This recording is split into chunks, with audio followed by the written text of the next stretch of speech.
Hi, it's Dwyer. It is March 30th, 2025. GamblersAdvisory.com, a free site. BettingAngle.us, a free site. Remember, the opinion you should follow should be your own. Just consider this video to be a second opinion from a complete stranger online. Now, folks, let me just say I have the full fight. Brian Norman versus Derrieck Cuevas in my favorites folder right now.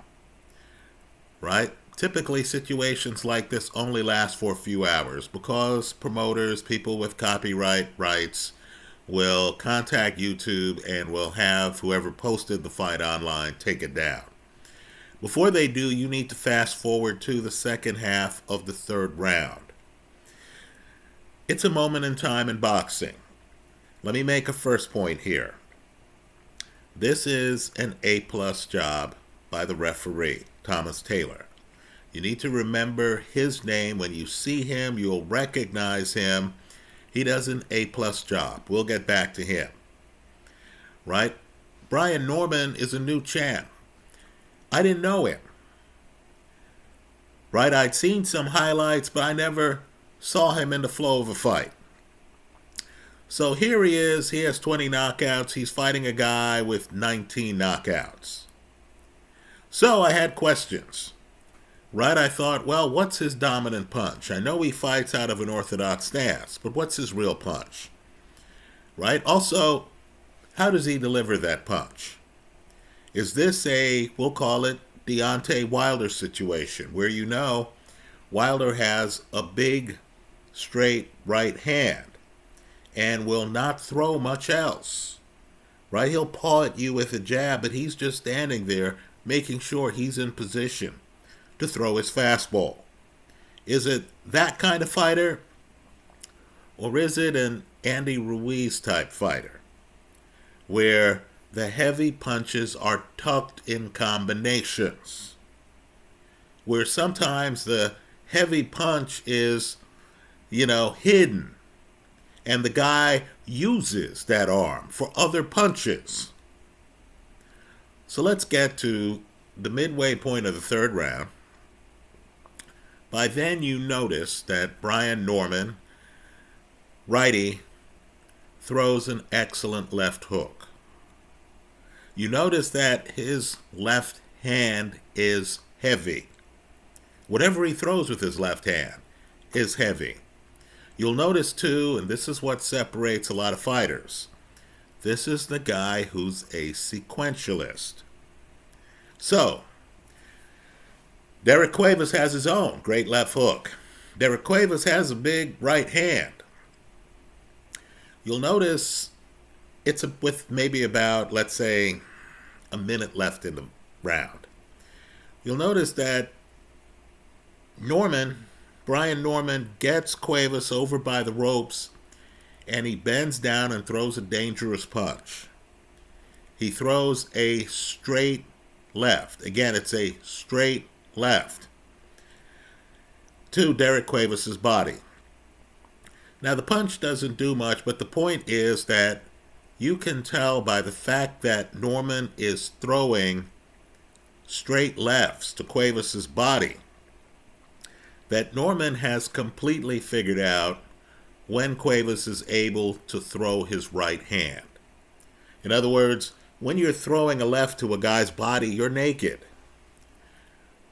Right? If Cuevas was more of a chess player, he could have gone over to the ropes by design, hoping that Norman, who's left hand heavy, would try to throw a straight left to his body, and Cuevas could have had his right hand cocked, right, to come across with a right hook. Norman wouldn't have had anything blocking it. Well, in that moment, you realize, well, Norman has this guy's right hand timed. So then you get to the middle of the ring a few moments later, and you see Cuevas decides he's going to be aggressive. He's going to be the aggressor. So he's trying to lean into the pocket, and as he does so, as he's making a move, Norman does his counter move. It's a left hook. Right? Best punch of the round. It's a left hook. It hits Cuevas flush. Cuevas starts to back away hurt. So Norman then steps forward. Right? He has Cuevas backing up injured. You think to yourself, what's he going to do? Is this a Keith Thurman who's going to double up on the punch that just hurt the guy? Or is this the card player who's going to hide the punch? Folks, it's a personality thing. Just know this about Brian Norman. He's a card player. Right? Lands a great left hook, steps forward, throws a right hand. But it's a dummy right hand. The real purpose of the right hand is to confuse and tie up Cuevas' defense. So he throws a right hand. Understand, Brian Norman fights out of a right-handed stance. His best punch is his left. And understand how much of a card player he is. When he throws the right hand and the right hand gets blocked, just like he knew it would be, he comes back with a left. It's not a left hook. It's a straight left. Right, folks? If you're a fan of baseball, this is the guy who's throwing different pitches at you. In other words, he smokes you with a fastball. You're down in the count already. You get to 2 strikes in the count. Then the guy comes back with a hard curve. Right? Cuevas goes down.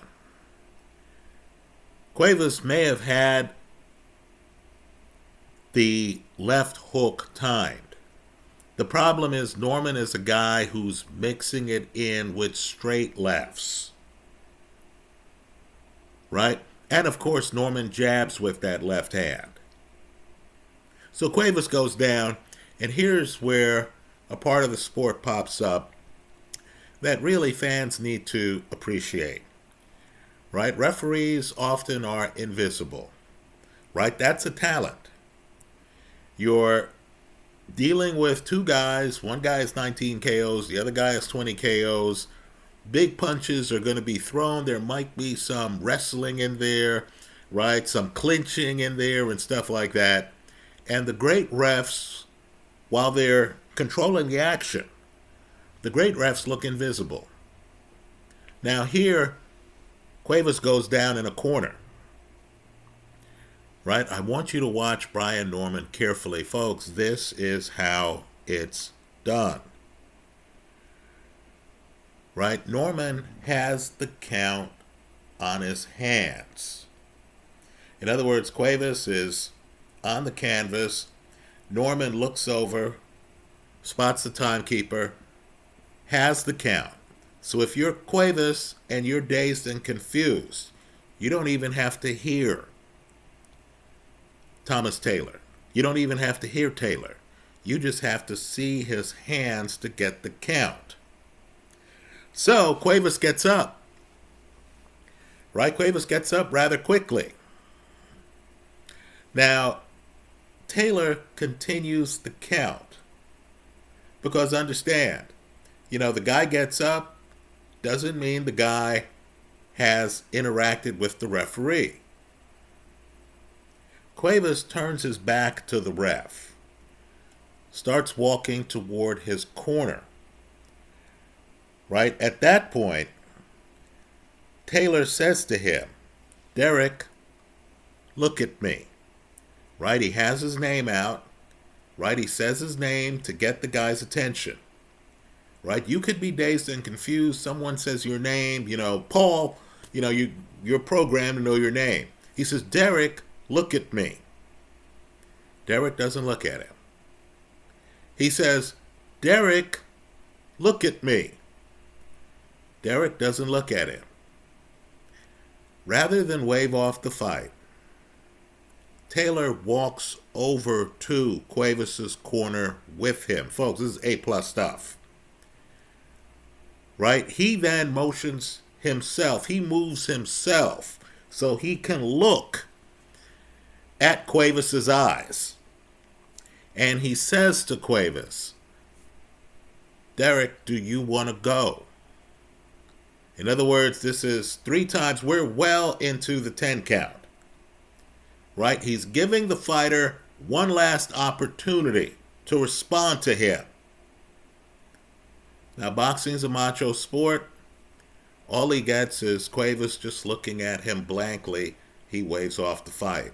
Folks, Cuevas had ample opportunity. This was the chance of a lifetime. Understand, Cuevas had been out of the ring for more than a year. He wouldn't fight because he didn't want to jeopardize his shot at the title. Right? He had worked hard for this moment. Thomas Taylor made sure he got a full opportunity. Right? Understand, when he gets off the canvas, Tim Bradley on the telecast says he doesn't want to be here. Right? He's not looking at the referee. That's a tip-off. The sport's too macho for a guy to say to the ref, hey, I don't want to continue. I'm dazed and confused. I'm hurt. I'm not sure if it's wise for me to continue. Guys don't want to be verbal in moments like that. You might not even be able to be verbal. Right? You've been hit on the temple. You might think that you're going to have a problem speaking. Just understand here, the ref is showing the count on his hands. When the guy gets off the canvas, the ref's continuing the count because the fighter has to engage with the referee. The ref is following the fighter. The tone of voice isn't panicked. He's clear. We hear it on the telecast. He says, Derrieck, look at me.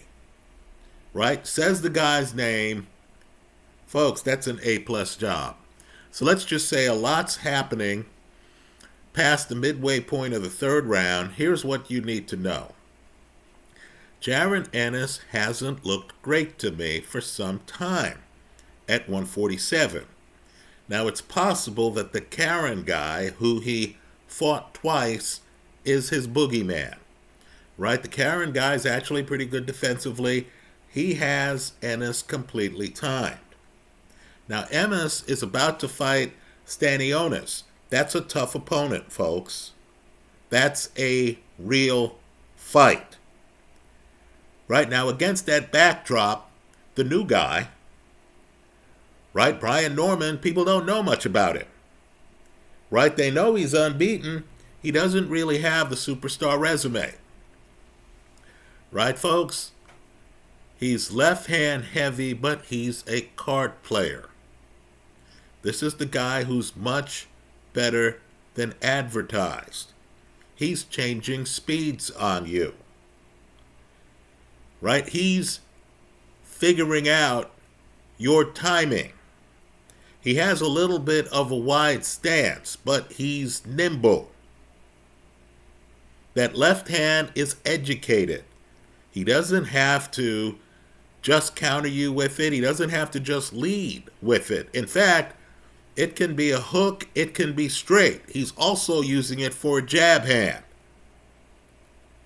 Right? If you're fighting Brian Norman, you have to solve the puzzle. That is his left hand, and it is a puzzle. Right? This is a savvy fighter.